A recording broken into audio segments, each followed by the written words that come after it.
Hello dear students, today we will continue lesson number 6, the legend of Solomon's mines. The other day we have already completed page number 18, today we will start page 19.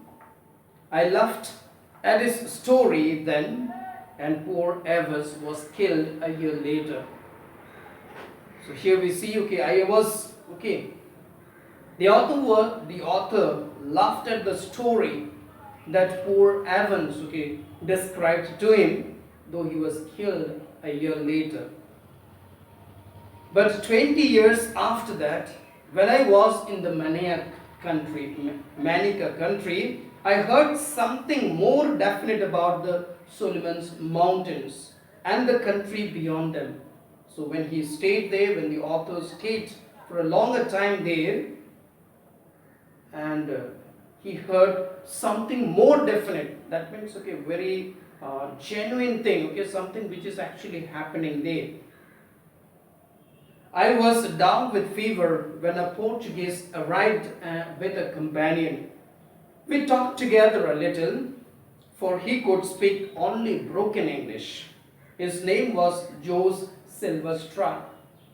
The next day, before leaving, he said to me, "Goodbye. If we meet again, I shall be the richest man in the world." So who is saying all these things? It is the words of a Portuguese, isn't it, who came to talk to him, and then when the conversation continued for some time, they exchanged their thoughts, and towards the end we see that when they were about to leave, depart from each other, that this Portuguese, a man who came from Portuguese, said to the author, what did he say? "Goodbye. If we meet again, I shall be the richest man in the world." So this is what he told the author and then left. A week later, he was back terribly sick and wasted with fever. And so here we see, soon after a week, this particular man, who came from Portuguese, came to the author, and he was in terrible condition. "Water, for Christ's sake," he moaned. So he was asking water because he was terribly, and he needed help immediately. That's why he said, "Water for Christ's sake, at least for Christ's sake, please give me some water to drink." He moaned. Moan means here groan, otherwise wail, whimper, or what? Why does it happen? A long, low sound made by a person expressing physical suffering. So when we suffer a lot, this is how we make some kind of noise. His lips were cracked and his tongue was swollen and blackish. Swollen means puffed up, enlarged by swelling. And then, tongue was blackish also. He had another attack of fever and began to talk over and over again of the Suleiman mountains and the diamonds and the deserts until he fell into an exhausted sleep. So he went on saying one after another until, he fell into an exhausted sleep. So here we see, first attack, that means, he was already sick, and then second time we see another attack of fever and began to talk more and more. He talked again of the Suleiman mountains and the diamonds and the desert. And at sunrise, I saw him gazing out towards the desert. And at the sunrise, that means in the morning, he saw him gazing out, looking out towards the desert. "There it is," he cried, "but I shall never reach it." Never. So what is he saying? Maybe he has experienced a lot.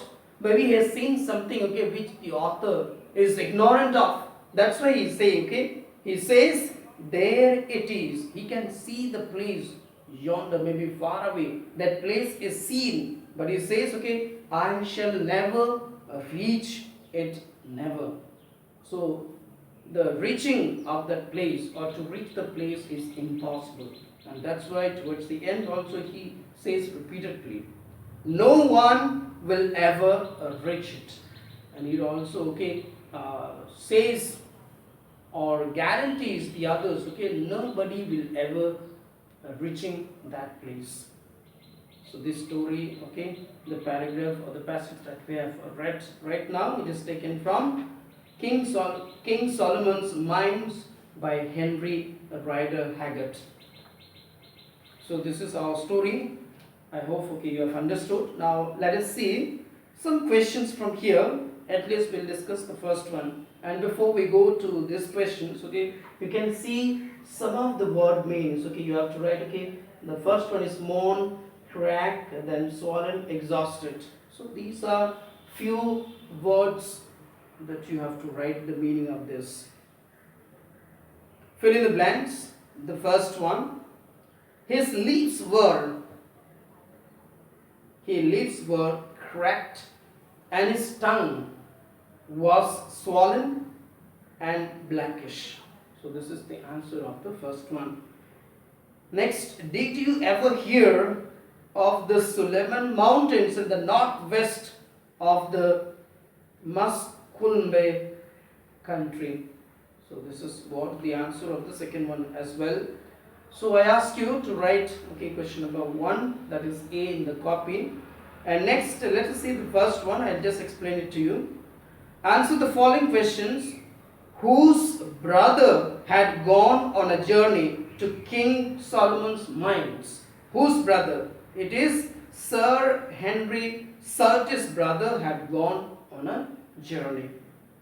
So dear students, please try to answer these questions, and then in the next class we are going to discuss all the exercises that are there for page number 19.